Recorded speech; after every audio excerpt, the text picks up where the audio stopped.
कैसे आप लोग? होप तो अच्छे ही होंगे। तो जैसा कि आप लोग देख पा रहे हैं बोर्ड पे, ये है गॉस थ्योरम, जो कि क्लास 12th सीबीएसई के लिए है। बहुत ही इम्पोर्टेंट है ये, लगभग हर साल हर एग्जाम में ये थ्योरम पूछता है। ठीक है, तो चलिए हम लोग इसका प्रूफ देखेंगे बहुत ही आसानी तरीके से। ठीक है, तो जैसा कि आप लोग देख पा रहे हैं, जो इसका डिफिनेशन है गॉस थ्योरम का, वो है total electric flux over the close surface S in vacuum is 1/0 times the total charge Q content inside S। ठीक है, मतलब कि हम मान लीजिए कोई एक सरफेस बना रहे हैं, क्लोज सरफेस, मान लीजिए स्फीयर है ये। ठीक है, स्फीयर में हम एक चार्ज रख दिए Q। ठीक है, Q चार्ज रखे तो इस Q चार्ज के चलते इस सरफेस पे फ्लक्स होगा। ठीक है, इलेक्ट्रिक फ्लक्स जो है वो जनरेट होगा। ठीक है, तो गॉस थ्योरम ये कहता है कि जो टोटल इलेक्ट्रिक फ्लक्स है, ठीक है, इस पूरे सरफेस पे पड़ रहा है, इस चार्ज के कारण, Q चार्ज के कारण, वो होगा Q/ε0। ठीक है, तो चलिए हम लोग एक छोटा सा है इलेक्ट्रिक फ्लक्स को देख लेते हैं गॉस थ्योरम समझने के पहले, बिकॉज उसमें थोड़ा सा इंपॉर्टेंट चीज है, वो 2 मिनट में देख लेंगे। उसके बाद से हम लोग गॉस थ्योरम को प्रूफ करते हैं। इलेक्ट्रिक फ्लक्स क्या होता है, तो जैसा कि लिखा है, electric flux over an area in an electric field represents the total number of field lines crossing this area. ठीक है, तो हमेशा जो इलेक्ट्रिक फ्लक्स होता है ना, उसको हम लोग कैसे देखते हैं कि इलेक्ट्रिक फील्ड लाइंस जो है किसी पर्टिकुलर सरफेस से पास होता है। ठीक है, तो the number of total electric field lines, ठीक है, मतलब कितना नंबर में इलेक्ट्रिक फील्ड लाइन उस एरिया से पास होता है, इसी को हम लोग कहते हैं इलेक्ट्रिक फ्लक्स। ठीक है, तो जैसा कि आप लोग देख पा रहे हैं, जो इलेक्ट्रिक फ्लक्स होता है कि मतलब इलेक्ट्रिक फील्ड लाइंस जो होती है ना, एक पर्टिकुलर एरिया से कितना अमाउंट में पास कर रहा है। ठीक है, the total number of electric field lines pass through a particular area, वो होता है फ्लक्स होता है। ठीक है, तो मान लीजिए इस पूरे सरफेस में से हम छोटा ले रहे हैं कोई पार्ट, वो है डेल्टा एस। ठीक है, और डेल्टा एस का ये जो है, ये यूनिट वेक्टर है। यूनिट वेक्टर का मतलब होता है इसका जो मैग्नीट्यूड है 1 है, वो बस जो वेक्टर एस का है वो डायरेक्शन बस बता रहा है। ठीक है, यहां पे आप लोग देख पा रहे हैं, जो डायरेक्शन इलेक्ट्रिक फील्ड लाइंस का है वही डायरेक्शन है डेल्टा एस का। ठीक है, जो एन कैप है वो है यूनिट वेक्टर, और यूनिट वेक्टर के ऊपर हमेशा हम लोग कैप लगाते हैं। ठीक है ना, बस ये दिखाता है कि इसका डायरेक्शन इस साइड है। ठीक है, तो जो इलेक्ट्रिक फ्लक्स होता है, जैसा कि हम लोग छोटे एरिया में कंसीडर कर रहे हैं डेल्टा एस में, तो हम लोग छोटा जब एरिया में कंसीडर कर रहे हैं तो छोटा फ्लक्स होगा, तो फ्लक्स क्या होगा, वो होगा डेल्टा फाई। ठीक है, delta phi equal to vector E dot vector delta S. ठीक है, ये क्या है, ये है डॉट प्रोडक्ट। ठीक है, तो इसको हम तोड़ेंगे तो ये आएगा E delta S into cos theta. यहाँ पे थीटा क्या है, वो है जो सरफेस हम लिए हैं उसका नॉर्मल, और ये इलेक्ट्रिक फील्ड लाइंस का डायरेक्शन के बीच का एंगल। ठीक है, यहाँ पे देखिए जिस डायरेक्शन में डेल्टा एस का यूनिट वेक्टर है, उसी डायरेक्शन में इलेक्ट्रिक फील्ड लाइंस है, तो क्या होगा, थीटा क्या होगा, यहाँ पे 0 हो जाएगा, और कॉस 0 का वैल्यू होता है 1, तो यहाँ पे क्या होगा, फ्लक्स जो होगा वो होगा E इंटू डेल्टा एस। अब देखिए हम लोग यहाँ पे देखते हैं, जैसा कि आप लोग देख पा रहे हैं, जो छोटा लिए हम एरिया वो है डेल्टा एक्स, इसका जो यूनिट वेक्टर है वो है एन कैप। एन कैप है यूनिट वेक्टर जो कि डेल्टा एस का डायरेक्शन दिखा रहा है। ठीक है, और यहाँ पे जो इलेक्ट्रिक फील्ड लाइंस का है डायरेक्शन वो है इस साइड है, और जो हम सरफेस लिए हैं उसका नॉर्मल का जो है डायरेक्शन इस साइड है। ठीक है, दोनों के बीच में एंगल बन रहा है, क्या बन रहा है, वो थीटा। तो हम लोग इसका जो फ्लक्स लेंगे वो होगा delta phi equal to vector E dot delta S. ठीक है, जब हम इसको डॉट प्रोडक्ट करेंगे तो क्या आएगा, वो आएगा E delta S cos theta. ये आपका हो जाएगा, यहाँ पे जो थीटा होगा वो नॉर्मल और इलेक्ट्रिक फील्ड लाइन के बीच का एंगल होगा। ठीक है, तो इसी के साथ हम लोग चलते हैं अपने गॉस थ्योरम पे। तो गाइस हम लोग देखते हैं गॉस थ्योरम का प्रूफ देखते हैं, ठीक है। मान लीजिए हम कोई क्लोज सरफेस लिए स्फीयर, ठीक है, इसका रेडियस क्या है, वो होगा r होगा, ठीक है, जो इसका रेडियस लिए हैं वो r लिए हैं, ठीक है। और इसके सेंटर में एक हम चार्ज रख रहे हैं q, ठीक है। और यहाँ पे एक पॉइंट हम लिए हैं पॉइंट p, ठीक है। इसके बीच का क्या होगा रेडियस, वो होगा वेक्टर r, ठीक है। और देखिए इस पॉइंट पे हम लिए हैं पॉइंट P, ठीक है। तो इस चार्ज के चलते, ठीक ना, पॉइंट P पे इलेक्ट्रिक फील्ड कितना होगा, ठीक है। तो इस चार्ज के चलते जो इलेक्ट्रिक फील्ड होगा, सारा वेक्टर है, ठीक है, वो होगा 1/4 पाई, ठीक है, एप्सिलॉन 0 Q बटा r स्क्वायर। अब देखिए यहाँ पे क्या होगा, यहाँ पे वेक्टर r है, हम ले रहे हैं r स्क्वायर, तो हम यहाँ पे बस मैग्नीट्यूड लिए हैं r का, इसको डायरेक्शन दिखाने के लिए हम r का यहाँ पे कैप लगा देंगे, ठीक है। और ये जो डायरेक्शन है वो होगा अलोंग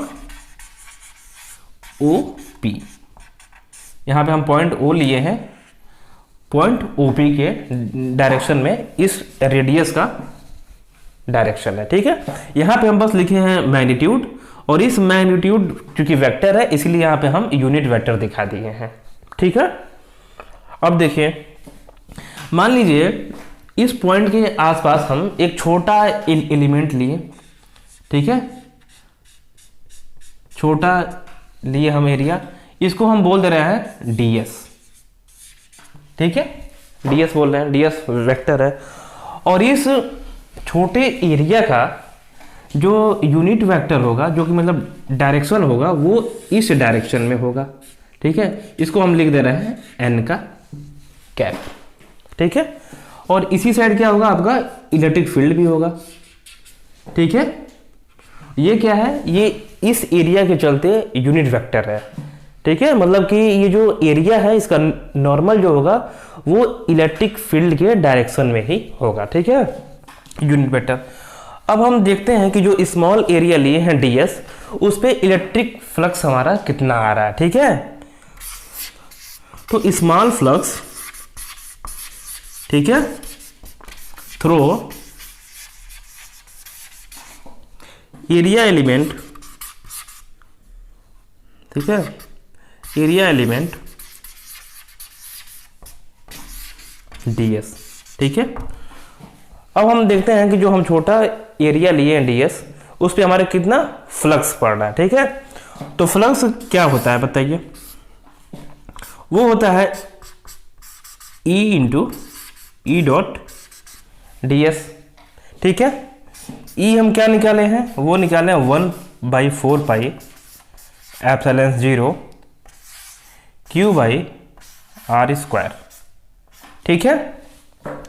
यहाँ पे क्या है, r कैप होगा, ठीक है। अब ये है ds, ठीक है, तो यहाँ पे हम लिखेंगे ds, ठीक ना। ये क्या है, हम जो ds का लिख रहे हैं मैग्नीट्यूड, और इसके बाद से हम लिख रहे हैं इसका डायरेक्शन। कोई दिक्कत है, वेक्टर है तो हम पहले मैग्नीट्यूड लिख दिए और उसके बाद से इसका डायरेक्शन लिख दिए, ठीक है। अब देखिए हम क्या करेंगे, इसको 1/4 पाई एप्सिलॉन 0, ठीक है, Q बटा r स्क्वायर, यहाँ तक हो गया। यहाँ पे हम लिख दिया ds, ठीक है, और इसको r कैप को और n को एक साथ कर लिए, क्योंकि यूनिट वेक्टर ये भी है और यूनिट वेक्टर ये भी है, ठीक है। तो यूनिट वेक्टर का डॉट प्रोडक्ट क्या होगा, ये मान लीजिए r है, डॉट n का कैप है, ये होगा r n cos थीटा, ठीक है। r जो है इसका मैग्नीट्यूड 1 है, n का मैग्नीट्यूड 1 है, cos थीटा क्या है, दोनों सेम, देखिए दोनों का डायरेक्शन क्या सेम है, तो cos थीटा 0 हो जाएगा और cos 0 का वैल्यू 1 हो जाएगा, ठीक है। तो हम यहाँ पे लिख सकते हैं r cap dot n cap equal to 1, ठीक है। तो इसके जगह पे हम पूरा n पुट कर सकते हैं, तो क्या फाई होगा, यहाँ पे होगा डेल्टा फाई, ठीक है। ये होगा 1/4 pi epsilon 0 q by r square into ds। ठीक है, अब हमको पूरा सरफेस पे निकालने के लिए फ्लक्स हमको क्या करना होगा, इसको इंटीग्रेट करना होगा फुल सर्कल के लिए। ठीक है, तो देखिए यहां पे क्या होगा, डेल्टा फाई, इसको हम इंटीग्रेट कर रहे हैं क्लोज सरफेस के लिए। ठीक है, तो यहाँ पे क्या होगा, क्लोज सरफेस के थ्रू इंटीग्रेट कर रहे हैं पूरा, तो ये होगा E डॉट ds। ठीक है, अब देखिए ये बराबर होगा, देखिए 1/4 पाई एप्सिलॉन 0 क्या है, ये कांस्टेंट है। q बटा आर स्क्वायर क्या है, ये कांस्टेंट है। r क्या है, वो रेडियस है, वो हमेशा कांस्टेंट होगा। तो सारे कांस्टेंट को हम लोग निकाल लेंगे बाहर। ठीक है, 1/4 पाई एप्सिलॉन 0 q बटा आर स्क्वायर। ठीक है, अब जो ये ds है इसको हम लोग इंटीग्रेट कर देंगे होल सर्कल के लिए। ठीक है, होल पूरा सरफेस के थ्रू इंटीग्रेट कर देंगे। तो यहाँ पे क्या हुआ, क्या बचा, 1/4 पाई एप्सिलॉन 0। ठीक है, q बटा आर स्क्वायर। ठीक है, और ये जब स्फीयर को इंटीग्रेट करेंगे तो total surface area of square, total surface area of sphere क्या होता है, ये होता है 4 पाई। ठीक है, आर स्क्वायर। ठीक है, 4 पाई आर स्क्वायर होता है। अब देखिए 4 पाई से 4 पाई खत्म। ठीक है, अब यहां पे आपका आर स्क्वायर था, इस आर स्क्वायर से ये आर स्क्वायर खत्म, तो यहाँ पे क्या बचेगा, 1/एप्सिलॉन 0 इंटू क्यू।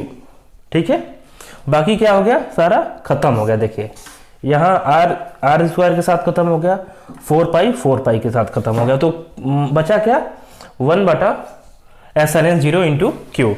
तो कुल मिला के हम लोग लिख सकते हैं कि देखिए यहाँ पे करते हैं टोटल फ्लक्स। ठीक है, अराउंड द क्लोज स्फीयर। ठीक है, इक्वल टू डेल्टा फाई। ठीक है, that's equal to E dot ds। ठीक है, ये पूरा हम इंटीग्रेट करेंगे, वो क्या होगा, वो होगा आपका q बटा एप्सिलॉन 0। यही क्या है, हमारा गॉस थ्योरम का प्रूफ है। ठीक है, सो गाइस होप सो आप लोगों को समझ में आया होगा। तो ऐसे ही करना है।